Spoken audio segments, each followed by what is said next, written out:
Salve, pessoas! Tudo certo? Então, vamos falar da estreia ontem do Internacional no Brasileirão Série A desse ano, que resultou em um 1-1, um empate fora de casa com o Fortaleza. Finalmente mudou alguma coisa nesse time? Dá pra respirar um pouco, será? Quem que fez a diferença e quem que deixou mais a desejar? Vem comigo.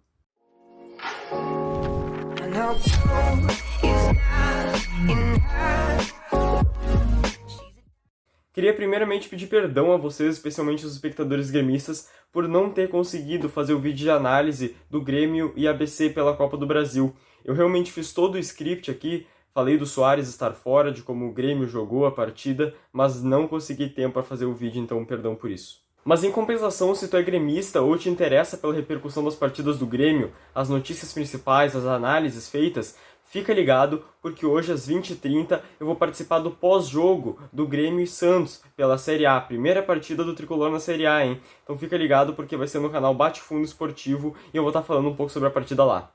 Enfim, para começar a falar de Inter, então, o Mano Menezes optou de novo pelo 4-3-3, praticamente o mesmo utilizado na vitória sofrida contra o CSA.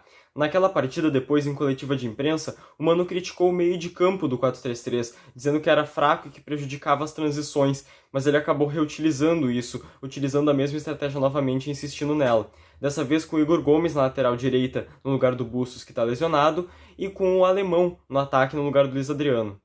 Para falar de performance de uma vez por todas, olha, se for para levar em conta o Inter de 2022, ou o Inter de 2006, ou o Inter de 2010, que seja, foi uma performance ruim e um resultado ruim também. Mas se for para levar em conta o que o Inter vinha trazendo nos últimos tempos, nas últimas partidas, o Inter jogou melhor e trouxe o resultado que serve. O Fortaleza do Vojvoda é um time com limitações técnicas, ok, é verdade, mas é um time bem organizado e jogar no Castelão não é fácil. É uma viagem longa daqui até o Nordeste para enfrentar um time num estádio que tem uma das torcidas mais apaixonadas do país, que faz bastante pressão, e o Inter soube lidar com isso. E não, o Inter não fez uma partida espetacular. Fez uma partida bem mediana, na verdade, mas uma partida mediana com pontos importantes para a gente considerar. O primeiro ponto positivo para mim é a performance defensiva. O time sofreu bastante. O Fortaleza jogando em casa era óbvio que ia chegar muitas vezes, mas mesmo assim a defesa foi capaz de segurar até certo ponto e passar uma confiança que não tinha passado em nenhuma dessas últimas partidas. Mesmo sem Mercado e sem Bustos, que seriam os titulares, com o Moledo e com o Igor Gomes no lugar, a defesa foi capaz de fazer seu papel. Moledo, inclusive, pelo amor de Deus, 35 anos nas costas, histórico forte de lesões e fez uma partida estupenda. Outro ponto importante para mim é a volta do Wanderson a marcar. Ele foi garçom do Gauchão, né? Teve 6 assistências, se não me engano, podia ter tido mais, inclusive, porque ele é um cara habilidoso, cria muitas oportunidades, mas ainda é um atacante, e sendo um atacante é necessário que ele faça gols. Ele não vinha fazendo muito e dessa vez fez. A isso, no ataque, se soma a presença do Alemão no lugar do Luiz Adriano. E o Alemão não fez uma partida excepcional, nem de longe, mas 1000 vezes melhor que o Luiz Adriano. E eu espero de coração que não tenha sido só eu que percebi isso, que o Mano Menezes tenha percebido também, porque a torcida percebeu. E daí, claro, para os pontos negativos, basicamente as mesmas coisas que vêm aparecendo desde o início de 2023. O time cansa. Chega aos 70 de jogo, o Inter tá morto. O Inter não existe mais a partir dos 70 de jogo. E além disso, mesmo quando o Inter tá bem, ainda tem energia, a dificuldade para fazer passes bons, para criar, armar jogadas, chegar na área levando perigo, preocupa.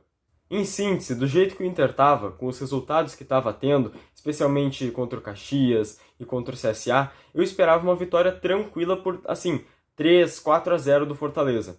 Voltei para casa com 1-1, sem o Inter ter sido dominado totalmente. Tá de ótimo tamanho.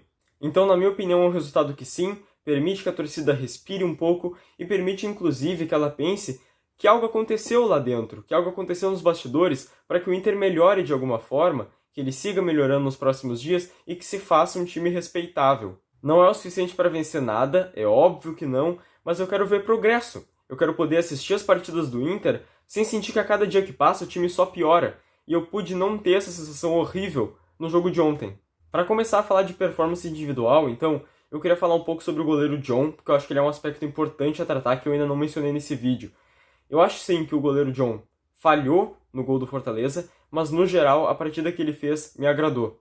Eu já tinha dito no meu vídeo especial sobre o elenco do Inter que o John merecia mais chance nesse grupo no lugar do Kehler, e eu continuo achando isso. Ele fez uma partida boa, fez uma ótima defesa na cobrança de falta que o Fortaleza teve e em outros lances também salvou o Inter. O Igor Gomes fez o papel que ele precisava ter feito, que era o de lateral direito, mas eu continuo preferindo o Bustos. É verdade que o Bustos precisa recuperar o futebol bom que ele tinha, a boa fase que ele estava tendo, mas continua sendo um lateral melhor. O Vitão me agradou porque ele pareceu mais concentrado, bem melhor do que na partida contra o CSA. O Moledo, como eu já disse, foi ótimo, talvez até seja para pensar assim uma sequência do Moledo no lugar do Mercado. E o René, ótimo mais uma vez, como eu sempre elogio ele, mais uma oportunidade para eu elogiar. No meio de campo a gente tem problema mais uma vez, porque o Johnny e o Baralhas fizeram uma partida muito ruim. Eu entendo essa escolha do Mano de colocar os dois porque dá mais segurança defensiva para o time, mas no fim das contas não acho que tenha sido uma boa ideia. Eu colocaria o Baralhas de primeiro volante e o Campanharo de segundo no lugar do Johnny. Assim, ao menos teria uma passagem um pouco melhor para o ataque, que eu sei que é uma coisa que o Mano valoriza. A segurança defensiva também. Talvez com o Campanharo caísse um pouco, ainda não conhecemos o jogador. Precisa ver mais dele. E o Pedro Henrique, cara, tá complicado de falar, porque ele corre, ele se esforça, ele leva o time para frente, mas mesmo assim, já faz várias partidas que ele não consegue trazer para o Inter a ótima performance que se espera de um jogador do nível que ele tem. Então, de novo, ficou um pouco abaixo. Talvez tenha alguma questão psicológica aí, algum problema de elenco do Pedro Henrique, ou talvez seja só uma má fase mesmo, mas de forma alguma eu acho que tem que colocar ele no banco. O Wanderson e o Alemão, eu já falei um pouco, né? Já disse que com eles deu uma certa impressão de que o ataque do Inter tá fluindo melhor, mas se me perguntassem eu ainda colocaria o Luca no lugar do Alemão, acho que ele merece chance. O Inter precisa de mais amostras de bom futebol e de mais performances convincentes e que empolguem a torcida.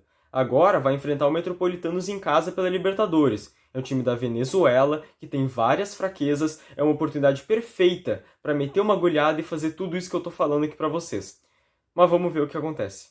Deixa o like, te inscreve no canal, dá essa força que para mim é muito importante e também não deixa de comentar aqui embaixo teus pensamentos, tuas críticas, análises e sugestões, tanto pro canal quanto pro time do Inter.